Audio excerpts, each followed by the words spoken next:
Welcome to the Stone Carving and Lettering Takeaway. Today we've got a fantastic guest who I'll let you introduce, Nina. So our guest today is Beatrice Searle. She's a stonemason, an artist, a letter cutter, and now a very successful author who's written a book called Stone Will Answer. And it recalls her incredible journey from the west coast of Orkney to Norway and back with a 40-kilogram stone, which just blows my mind away. But it sounds impossible, but I guarantee if you read this book and listen to the interview, you'll enjoy every torturous and optimistic and extraordinarily valuable step. Anyway, Beatrice, welcome and thank you for joining us. Hello, thanks. You have just published a fantastic book called Stone Will Answer. Who's it published by? It's published by Harville Secker, who are an imprint of Vintage. This week, we have a toolbox talk at the beginning of our college week, and I got them all in a room and I said, everybody needs to read this book. And there is an ex-publisher and editor in the room. And she said, who's it published by? And she ran off and got it from the library and came back down. She goes, oh, this must be good if it's published by them. So everybody knew already you'd have to be good to get to them. Thank you. It's beautifully written, Beatrice. I really would recommend it to everybody. Absolutely beautifully written. Stone Will Answer. Do you want to just tell us a little bit about it, and then we'll move on to some deeper questions for you?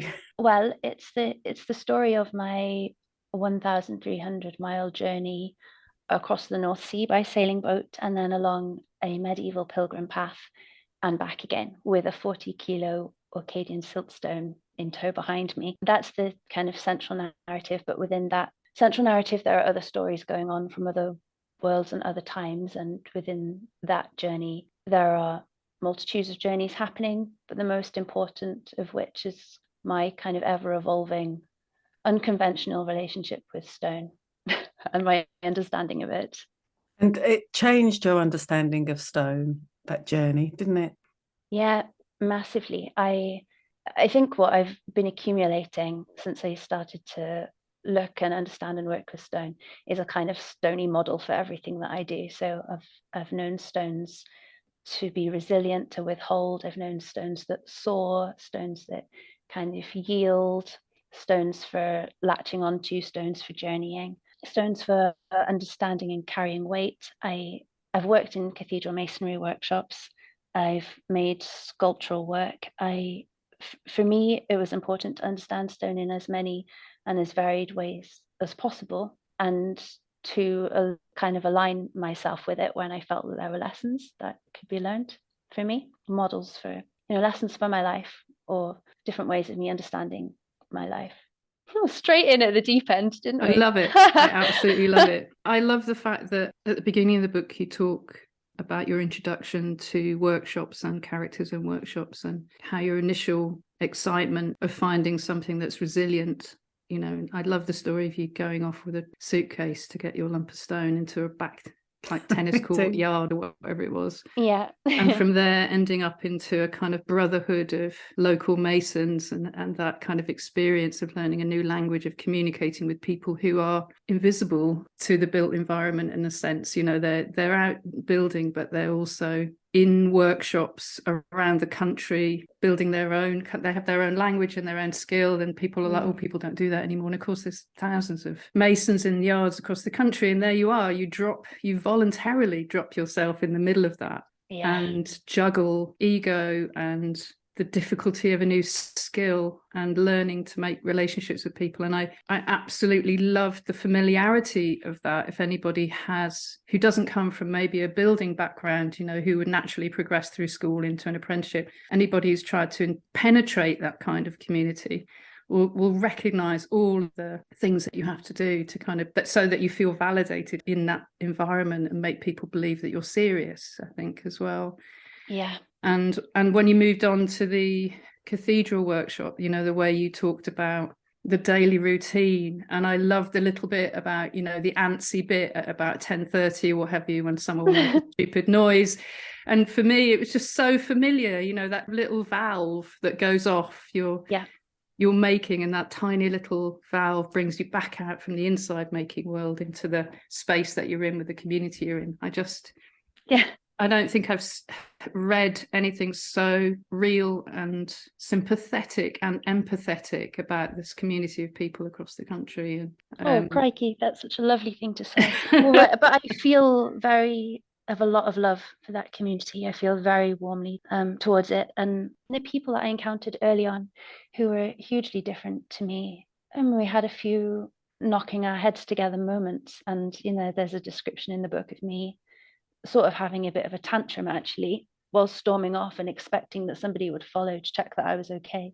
And actually, it's kind of a funny story and it resolves itself. But we have to discuss that we have very different ways of communicating. I'm not a big talker, but I like words. I like the right words, and learning something as subtle as working stone.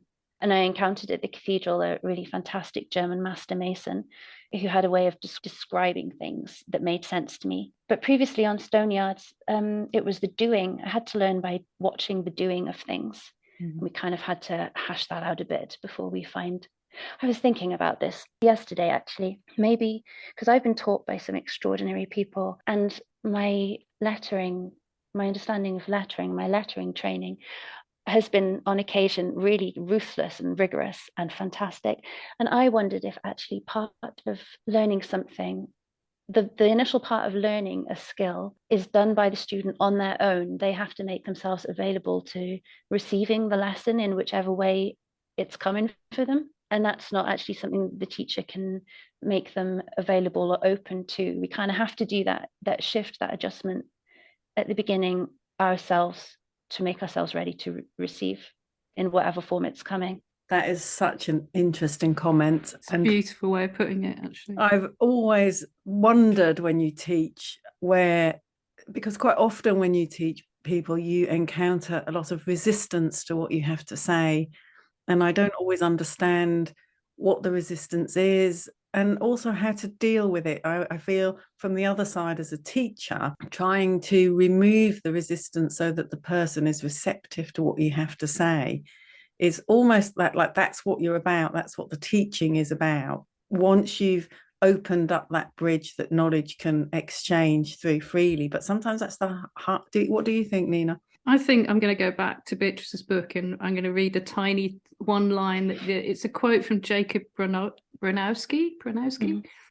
Man's pleasure in his own skill is the most powerful drive in his ascent. And I think when you start to learn something, you don't know how joyful it is yet. So you haven't experienced the joy, the actual joy of the struggle, in a sense. Yeah, you're right. You have to be inquisitive enough to want to know. You have to have that I need this bit in your brain to be open to receive the information, to then get good enough to be joyful at it. And I think we live in such an immediate, you know, everything's so immediate, and I sound like my nan talking right now. Oh, everything's so quick. I look at speeded up photography of processes on Instagram, you know, people making things really quick, bring, and then it's there. And people don't realize that if I say to someone, well, you need to sharpen your chisel, it's not a sharp enough chisel. And they look at you and they think, well, how do you know, kind of thing. And it's like, well, 35 years of picking up a chisel. And it took 35 years for me to recognize on the surface that that's been cut by a blunt chisel. Do you know what I mean? You have to be open to want to love. It has to come out of your chest. You know, there has to be this big golden ball of joy. And I think you said it beautifully. It's about not being frightened of being proud of something. In a weird way, pride is a big thing in it, isn't it? I think also I feel that I talk about and think about faith a lot, and I talk about it in the book. And actually we're probably making little leaps of faith all the time when we believe in the potential of something, even though we can't see it at the beginning, to become wondrous. When we launch into learning something and put our faith in our teachers, not to let us kind of lose ourselves if they break down everything that we think we are, or that we think we know already, but we have the belief that build us back up with kind of informed intuition after that. This is what, anyway, I struggled with that as coming from an artistic background and not being taught any hand skills. and getting where I got just by being intuitive and instinctive about things, having a gut feeling, following my heart, being passionate, fearing that I would lose all that when I actually had some real proper training. Isn't that funny? I mean, I don't, because I see this all the time. So you recognize, you actually had a conscious thought where you thought, I will lose myself, my creative, my feeling way into things. Individuality, my feeling, if I put that down and learn if I let you tell me what to do with my hands and brain, I'm going to lose my identity as a maker. I definitely felt that. Wow, that's amazing. Turned it around quite quickly because I was told off, but I was able to articulate that I felt that was helpful. Yeah, it's extraordinary, isn't it? Because I think it's two-sided too. Talking about your book in the workshop this week, I had a fabulous 10-minute conversation I've got some grad dips, and they are all slightly older guys, and one of them told me a story that he's a jobbing mate, he's a stonemason during the week, and 2 days a week he comes to learn to carve, and he's going to be a great carver. He's going to go off and do a lot of really beautiful work, and he's been brave enough to put down the grinder for 2 days a week for the last year. And he told me a story. He used to drive past this tree every day in a field, and every single day used to take a photograph of it through an entire year. And he brought these photographs into the workshop, spring, summer, winter, this one tree in a field. And the language, he said he was completely, people ripped him to shreds bringing in this photo.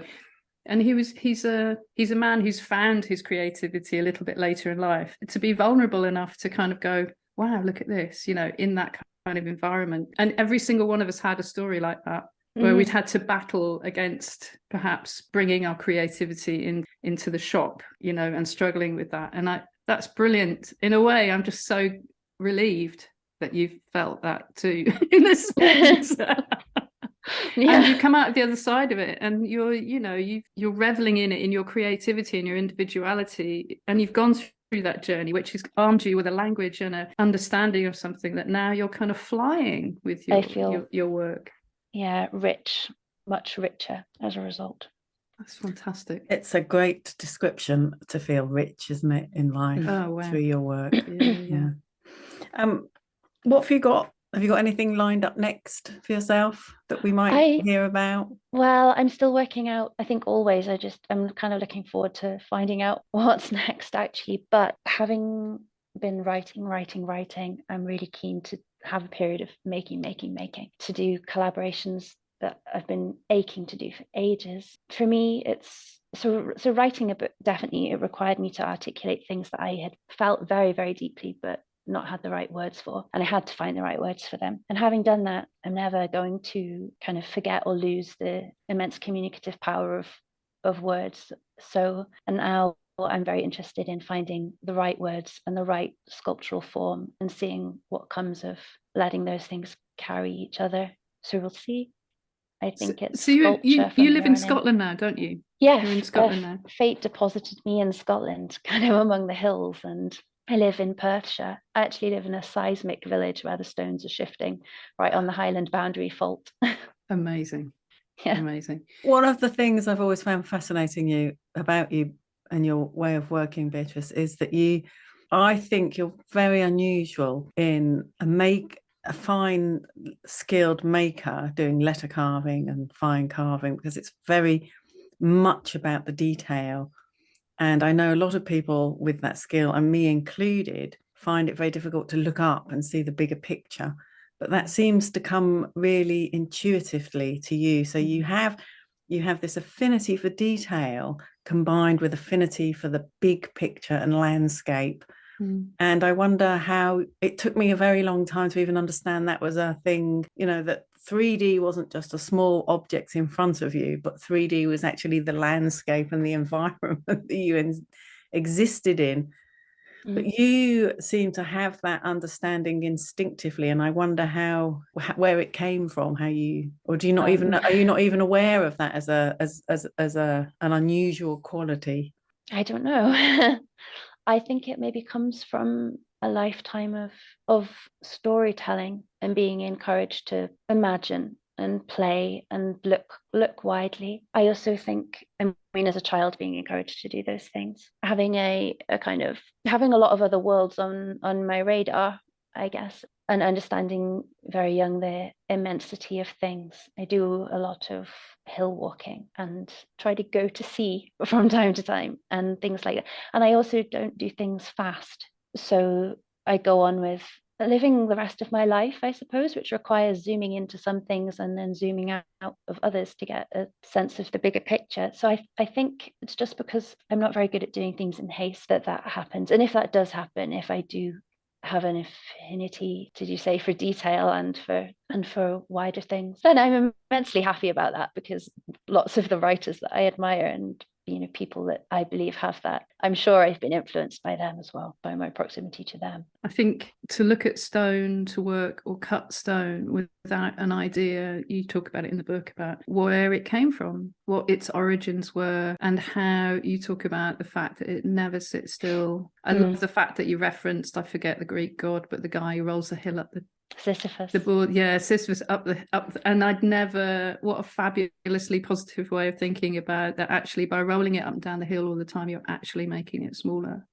Yeah. And you're actually thinking and enjoying the rolling. You could apply that to working stone every day, couldn't you? It's just an inanimate object we choose to hit. And I just think sometimes it's a ridiculous thing to do. But then you cut it and it smells. And like you said about splitting stone and kind of putting your nose really close and understanding. And I've done a few strange things where I found things in stone and I never let anyone else touch it, because I know I'm the only human being who's ever touched this stone. Yeah. And it's really bizarre. I'm sure there's a medication for people like that, but I just love the fact that you have focused in on not only of the science of it, the myth of it, and you see it as a universe in its own right. It's the bigger picture.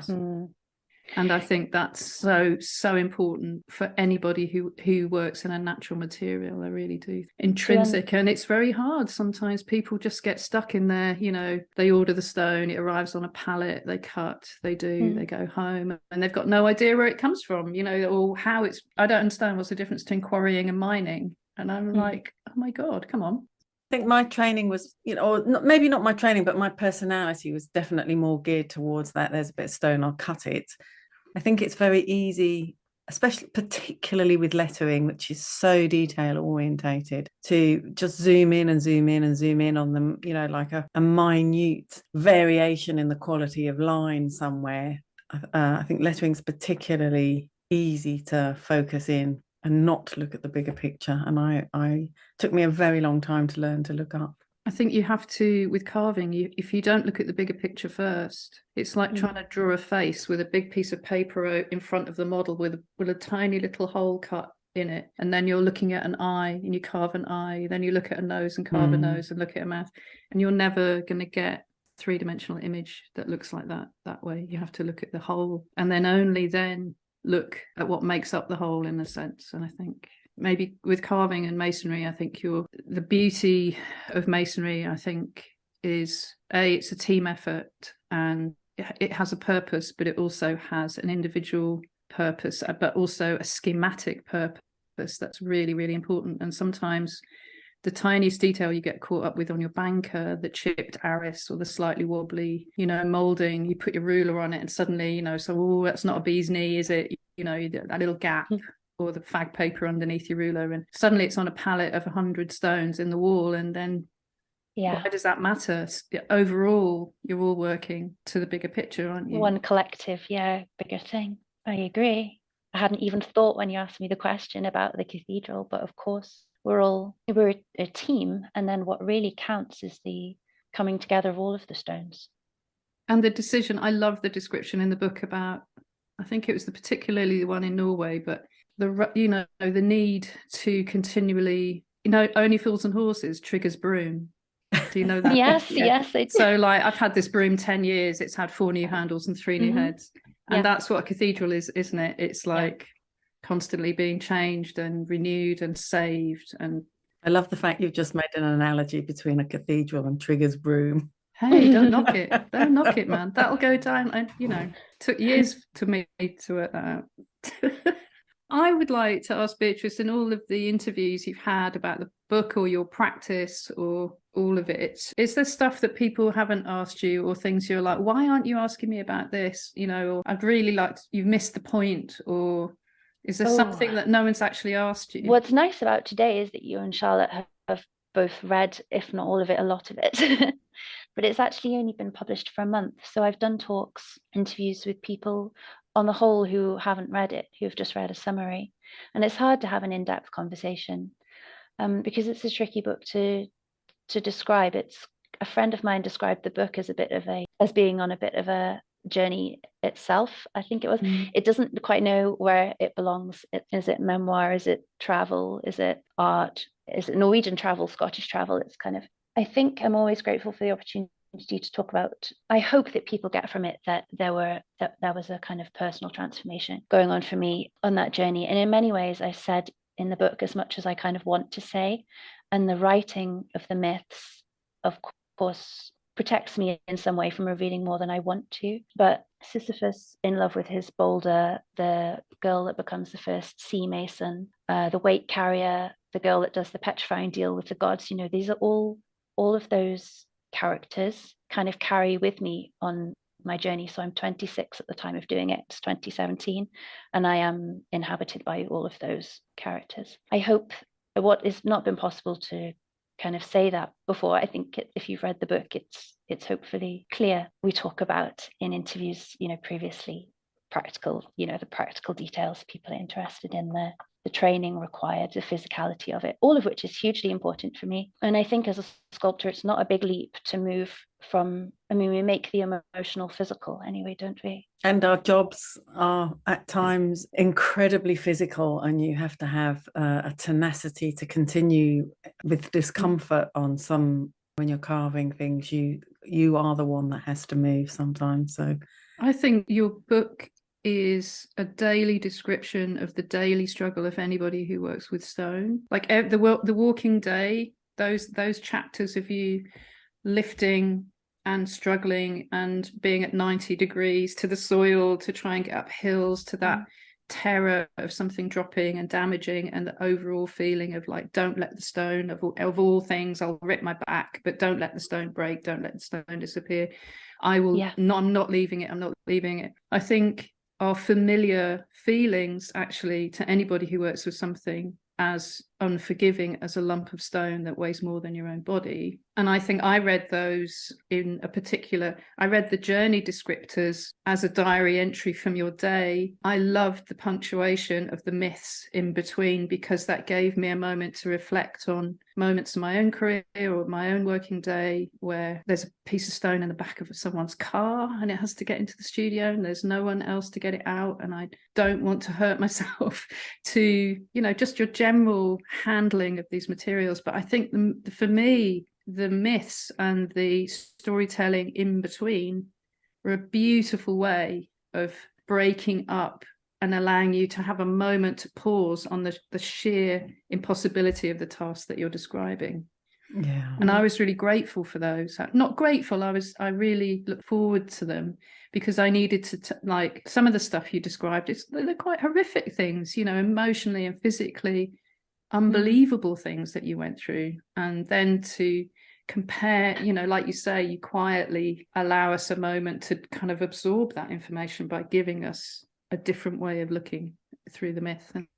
And I loved it. I loved the myth and the storytelling in between. Me it's too. Quite it's an elemental idealistic thing, I think, to move with a great big stone, to move a great big stone. And that's borne out by the fact that there's an ancient impulse. And what motivates people to do that is the belief in the transformative power of their moving of the stone, whether you're relocating it to erect these stones elsewhere, whether you're simply trying to get it out of the back of a truck into a studio, whether you feel that moving it across Norway is going to reveal something to you about your life. We're all motivated by that same sense of wonder and the ability of it to transform something about how we understand something ourselves, usually.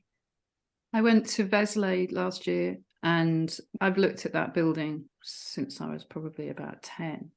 And those familiar carvings on that building. Of course, it's a quite extraordinary pilgrimage place on the way to somewhere else. And when I came out of the building, the people I'd gone with, my partner and a few friends who'd gone with, they just sat and laughed at me. And I was like, why are you laughing at me? And they said, oh, we've had a bet whether you'd come out crying.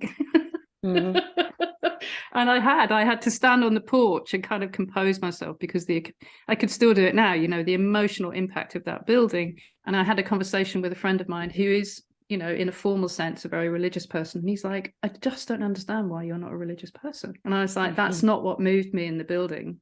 It was the transformative nature of this material and the collective effort and the belief, and there's something in the fabric of this place and I think all pilgrimage places actually, that just, if you're open and receptive to it, can change you, I think. I utterly believe that. I utterly understand what you're saying and believe in it. Charlotte and I often talk about, and we started talking about, sound and rhythm and audible qualities of stone at the very beginning of our podcast.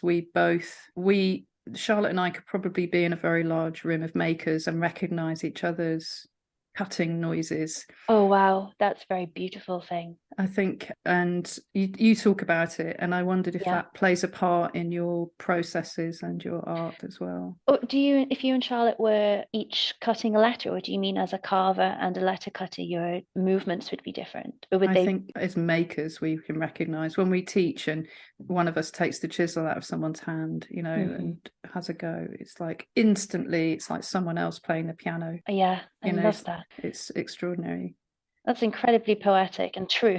I wondered whether it feels to me that sound and audible qualities are very important to you and your making. I wondered if it was something that you are taking forward into your projects in the future. Or I actually find the making process, so I think you might be able to relate to this, kind of emotional. That if I add emotion onto that in the form of kind of music in the studio, things can go wrong because I have an emotional reaction to the music and I have an emotional reaction to what I'm making, and sometimes that's just too tumultuous. So I like to be able to hear what I'm doing, and I'm not experienced enough to work without those telling sounds that my chisel is making. I can listen to the radio, or I can have silence. I can listen to the birds. But I think something is lost if you shut out what your hands are doing. I miss it. I just don't want to override it.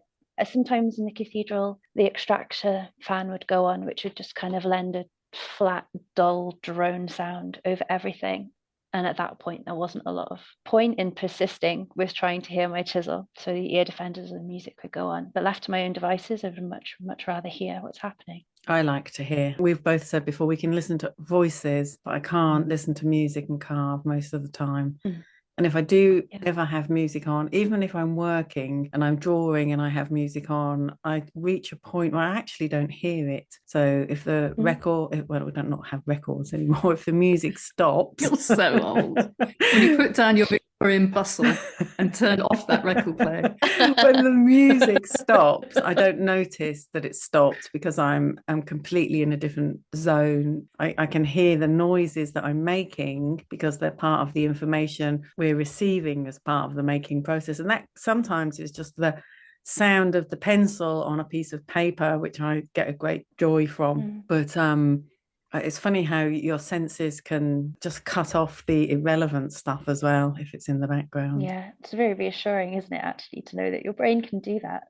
I had a teacher at the cathedral, Sebastian, and I write about this in the book. He wouldn't even look up from his stone, but if I was doing something wrong, he'd just shout, he'd hear it, and he'd shout, Beatrice, your stone is screaming. It's and fabulous. I know now what I was baffled at the time, but of course I know now what he means. I was teaching a couple of weeks ago, and we were starting a Romanesque project, and we were kind of looking at design and stuff. And there's another year group behind me in the same room, and I just had to stop, go around the board, and go, everything you're doing right now is wrong. It's this person. Yeah, it was the wrong chisel with the wrong mallet with the wrong tempo. And the stone, you could just feel it getting tireder and tireder. But I just couldn't let it go. I couldn't allow that to go on anymore because it was torture. I have a lot of, sometimes can have a lot of negative voices in my head when I'm doing things. Sometimes I just need music to give me a little bit of an electric shock out of those negative, what are you doing? That's never going to be right. Or, you don't know what you're doing. Sometimes those kind of doubts. And sometimes in the morning, I definitely do need a voice. And then in the afternoon, I often find I do need music, but it has to be really carefully chosen. Like if it's the wrong music, it can absolutely destroy the flow of things. I think so too.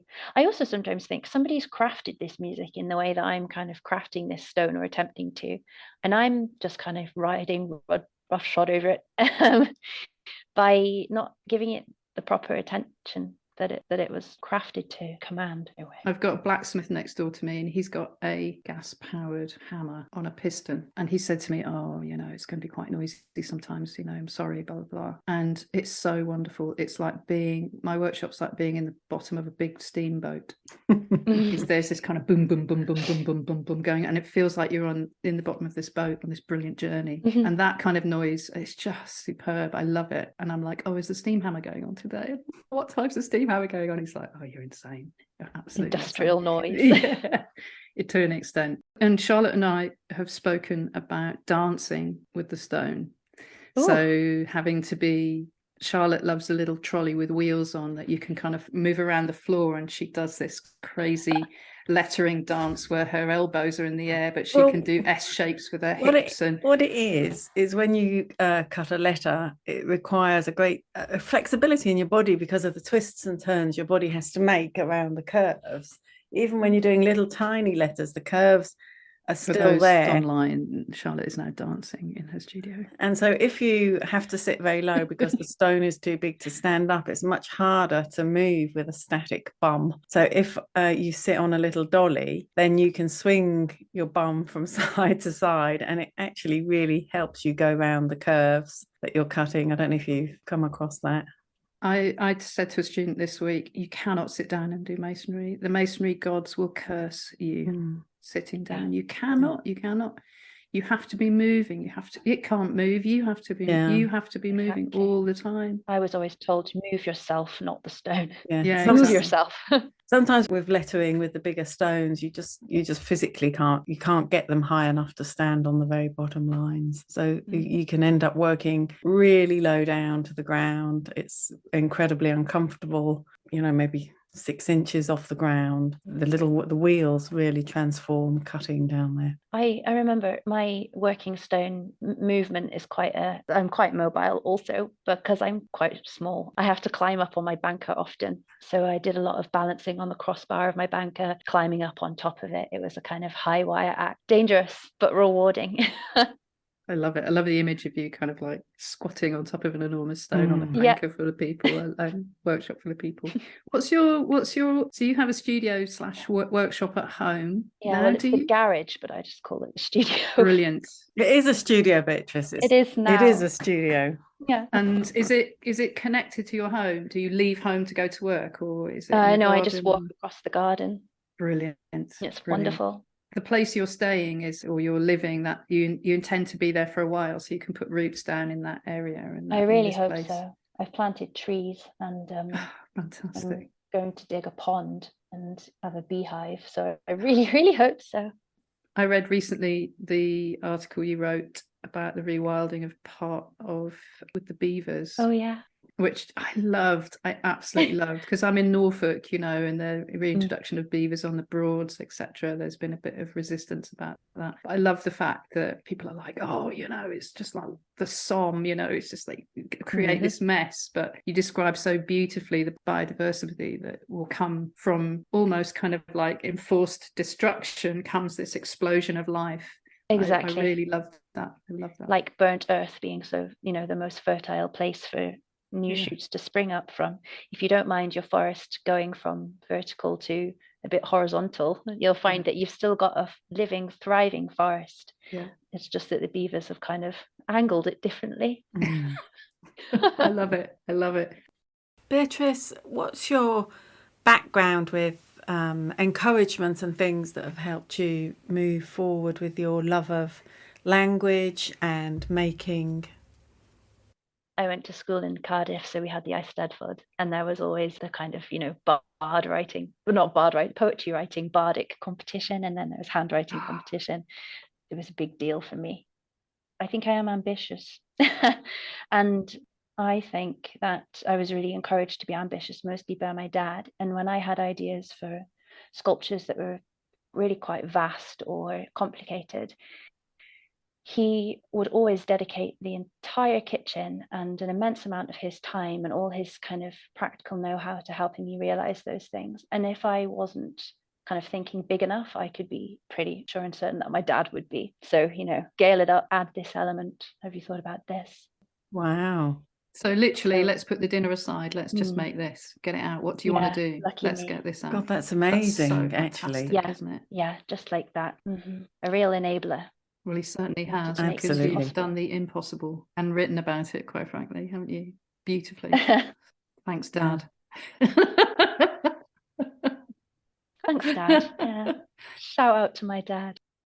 What would be your advice be to somebody who's just starting out? They found they might have a real love of carving and they couldn't choose between carving wood or carving stone. And I'm going to assume you will advocate for cutting stone. And why would you advocate for becoming somebody who cuts stone for a living? Oh, well, actually, I'm well into cutting wood as well at the Wow, moment. okay. Yeah, Yes. I am utterly loving it, and it offers very, very different possibilities. So I would say, I mean, stone occupies a very special place in my heart, obviously a kind of almost sacred position that's somewhat untouchable. So I would say go to the material that you think might offer you a kind of spiritual resource as well as a physical one, because then it has the potential to give you more than just. You have to feel it.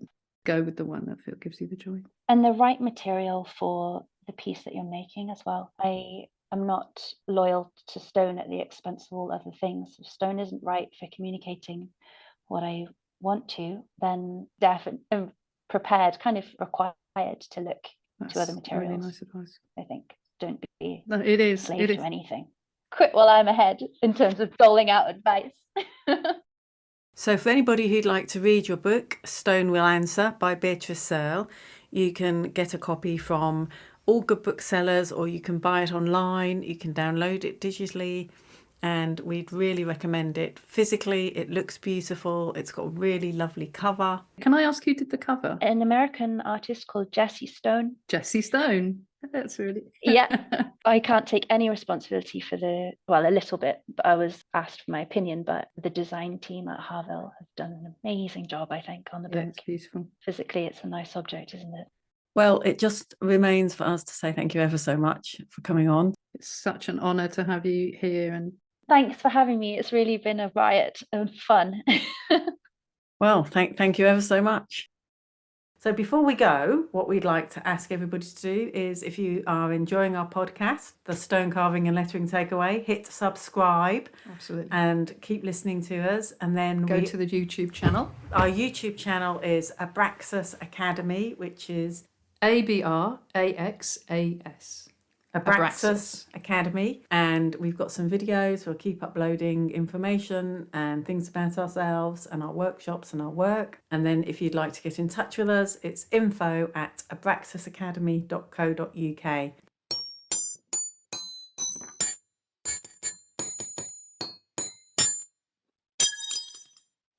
Bugger.